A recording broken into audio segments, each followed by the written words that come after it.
Okay, so for today's video, I will going to share you the theories about our children development.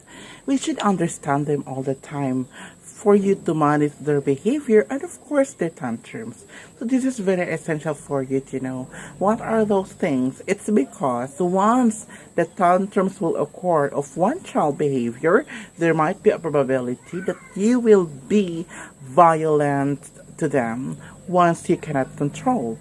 So this video is the right thing for you to watch. It's because this will guide you what will happen of this stage, what will happen if the child behaves like this. Go.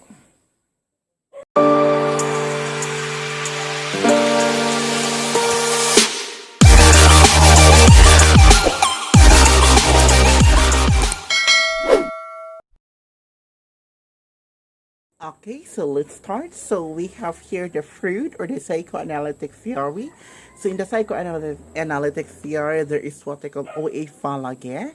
Okay, so we're going to explain that now. What are those things it's all about?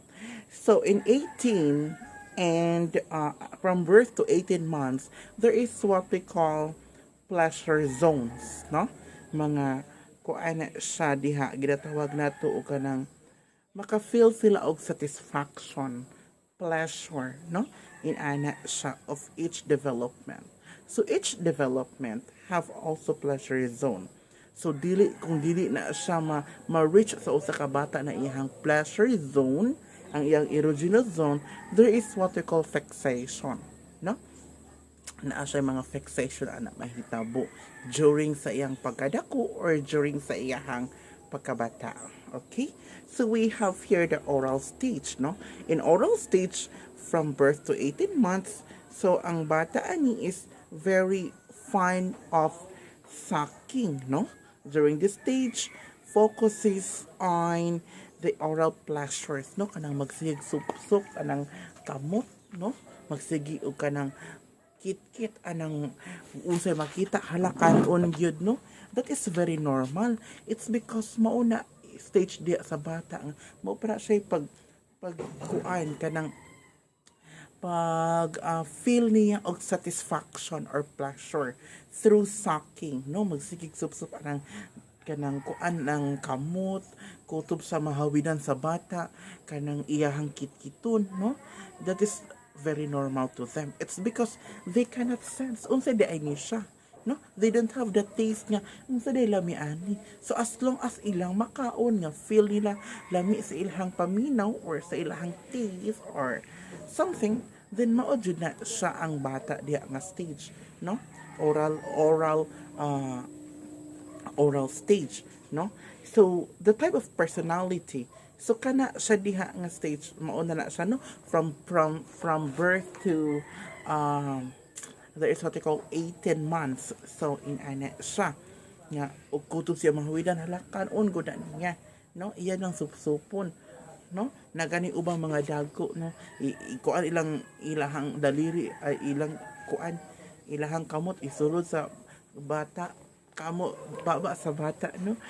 Kitkito gani apple. It's because they fun or they have that pleasure. So karon there is what they call oral receptive.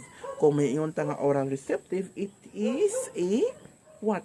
Stronger tendency to smoke, drink alcohol, overeat. Mauna siya nga sa oral receptive, naay tendency diya ang bata nga or pagkadako ana, no? It's because wala siya naka-feel og pleasure, wala siya so iyahang fixation na mahitabo pagkadako mao na siya nga kuan kanang mao na siya nga mutabako siya, muinom siya, no? Og alcohol mo kaon sa daghan or overeating. So muna siya gitawag oral receptive sa bata. Now, sa iyahang pagkabata o man siya ka-experience ato during birth to 18 months, sumubalik na siya at the young age of elementary years, no? At that period, mauna siya. So oral receptive. Now, naapot tayo gitawag oral aggressive, no? Ang oral aggressive, that is with a tendency to bite his nails or use coarse words, or even gossip. So ang kanipod siya, kung oral aggressive ang bata, no, kanang pretty ka sa mutabi, pretty ka sa muyaw ang bata pagkadako, ang tendency ana niya ka na masigi bitaw kit-kit anang kuko nang may kailaana, ha? Do you know some of your friends, or do you have friends who are fond of eating their nails? It's because that is what they call oral aggressive. That they don't experience that during their birth to 18 months. Mauna siya. No? So, kay buyagon mo sa iyong mama nga di masigkaon ng kuko and everything. So, karon nga ni dako na ka, or na siya sa mga elementary years ang bata. So, mo na siya tayo na fixation. No? Muna gitawag na fixation. Mayroon nga fixation occurs, so asa siya, as an adult, the person will now manifest behavior related to this erogenous zone, no? Makakuan siya, makamanifest siya, no? Maka-adapt siya or makakuan siya naa siya nga behavior. Okay, follow? Now we have the anal stage. Sa anal stage, mauni siya ang kanang 18 months to 73 years old. So, mauna na siya ang katuang pag-eliminate sa itong mga hugaw, no? Magsigigdula sa tai, no? Inana siya. So, naapod siya tawag na itong fixation, no? Kung during sa ato ang sa fixation niya, during the stage of result, natay gitawag nga anal retentive, mauna siya ang obsessed kaayo cleanliness, no? Pagkadako nimo, obsessed kay cleanliness. It's because during your anal stage nga gidatudluan ka og unsaon pagpanglimpyo, unsay proper procedures after ka magpupo ka or malibang ka inana. So that is what they call oral retentive, no? Nga obsessed po kay kag limpyo ana, obsessed kaayo kag cleanliness about the messy, no? Something messy in your bathroom. So inana pud siya. Now in opposite of that, of the anal retentive, there is also what we call the anal expulsive. So ang anal repulsive, that is opposite to the anal retentive. So kung maingon ta nga anal retentive, it is refers to cleanliness siya, no? It also refers to perfection, no? Perfect kaayo pag abot nimo sa banyo sa imong mga friends, no? Wow, very kaayo siya, kanang very organized ang mga butang, no? And everything. It's because during his or her anal stage, the 18 months to 3 years old, kabalo man siya mubahiglo, gitudloan man siya. Now, in the opposite of that, it is what they call the anal expulsive, no? Kabaliktaran po siya. So, where the person may become messy or disorganized, damakan po siya. Inana siya sa. So, that's why we should teach our children at 1 to 5 to 6 years old and so on. We should teach them what are the proper ways on how to do these things, especially in our household chores. Okay? So we have the phallic stage. Okay? So when we talk about the phallic stage, this refers to the ages 3 to 6 years old. Why? The presence of this erogenous zone is for genitals, no? From this stage, kanang mga bata, they feel satisfaction, they feel pleasure, magdula sa ilahang kaugalingong utin or ilahang bilat, no? Sorry for that words. Children nowadays, we should teach them what we call those things about their genitals area for them to explore, for them to learn what is in reality. Okay, so that's it. So castration or the genitals area, no, or that is what they call the what they call this one is the construction anxiety. Okay, so here there is what we call the Oedipus complex, kanang mga laki nga magselo sa ilang mga mama, mga bata, o magselo sa ilang papa, mo na siya gitawag na itong Oedipus complex. And then kung naapoy bayi nga magselos po sa ilang mama, naa po na siya gitawag na itong electrocomplex. So, inaana siya sa. Okay, so we have the latency stage. The latency stage, age 6 to puberty. So, mauni siya. No? During the latency, it's during the stage that sexual urge remain repressed. So, wa pa ni siya. So, remain repressed pa ang ato mga sexual mga pleasure areas, no? Sa ato ang mga during our elementary years, no? Focus sa taani og kuan, focus sa taani og tuon, binutan, elementary years ni siya. Ha? So, inana siya ang atong stage sa bata during elementary years nga. Focus yun nagbinutan, ang mga kuan, mga sugo sa balay, inana. Pero magdepende po na siya sa family management, ha? Dili tanan. So, at this stage, so, ang sexual erogenous zone or the satisfaction area is repressed, no? Kumbaga, wala siya ning gana. Murag standby sa, no? Inana siya. Now, we have the genital stage, so puberty onward. So, we are belong, or those puberty stage, so, ano sa magsugod at the age of 13 to the present of at the present of 17-18, that is puberty age. Okay, so in genital stage mauna ni siya. So the fifth stage of psychosexual development begin at the start of puberty. So muna siya mubalik atong sexual urges, no? Ang mga sexual urges mamalik na siya and awaken. So kumbaga mubalik siya, no? So mauna ni siya nga ang uban, they explore on things that not good to them. They explore on pornography, they explore on the puberty stage. It's a curiosity stage where those children are very curious about these things. What is the feelings of being drunk? What is the feelings of let's say being late in the school? What is the feeling of failed in the school, and so on? So it's look like they want to learn, or they want to explore something this time that is in the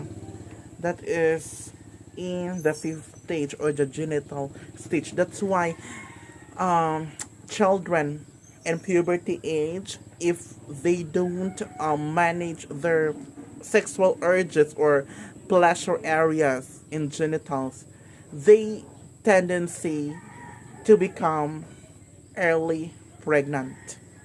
So at the age of 15, at the age of 16, they became pregnant at that time. It's because they did not able to control their sexual pleasure. Okay, so here, that is according to who? Freud psychoanalytic theory. Mauna siya, no? Ang atong stage of development sa mga bata. Here, we have the personality component. I will just going to discuss this briefly, no? When we talk about personality component, there is what we call the id, the ego, and the superego. When we talk about id, or we're going to spell that ID, it is refers to our body side, no? And then the superego, our angel side, and the ego is our balancer. Okay, did you follow? So for example, the component of our personality. Okay, so I've mentioned that the three components of our personality, the id, ego, and the superego. And this is according to psychoanalytic theory by Freud.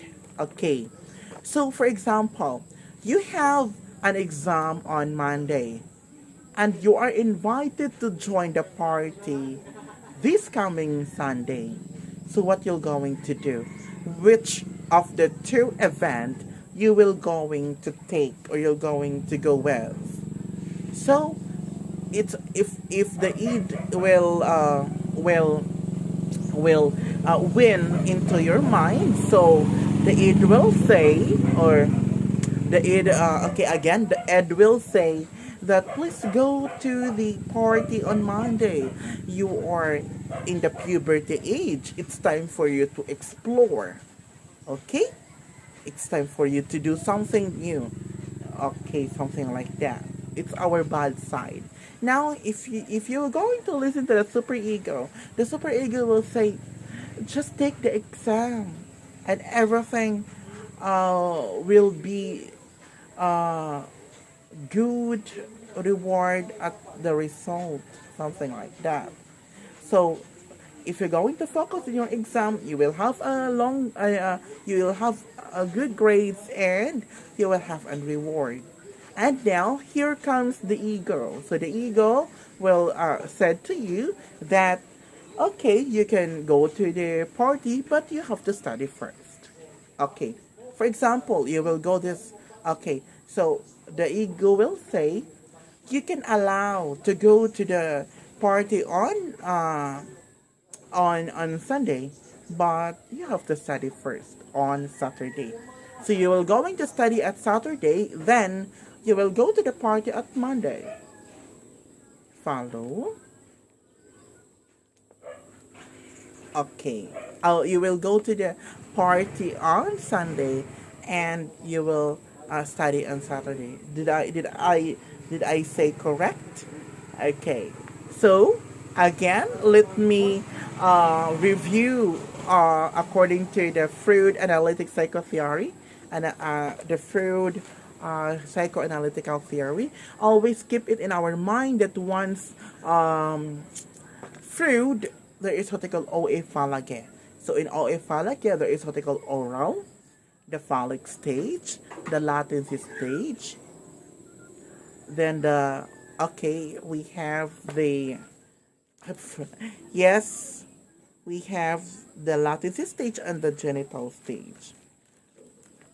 And the three components of our personality is what they call the id, ego, and superego.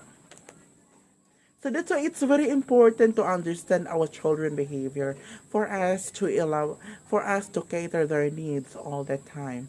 But we don't need to end up to spoiled, or shall we say too much care of our children. It's look like a little bit fight for them to determine that this things is bad. I did bad, I did good, something like that. Okay?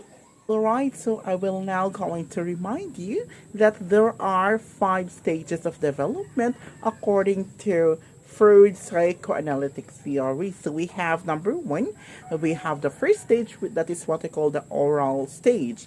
Number 2, we have the anal stage. Number 3, we have the phallic stage. And 4, we have the latency stage.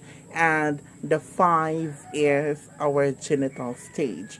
So I've explained to you what are those things all about, and what are the 3 components of personality. We had the id, ego, and superego. When you talk about id, it refers to our bad side, and if we're going to talk about superego, that is refers to our angel side or the good side, and the ego, which is in the center, that is what we call the balancer. He will balance what is the best for you, what is the good thing for you to do after you come up with those consequences, or in order for you to have a unique result of your decision making. Follow? It's good.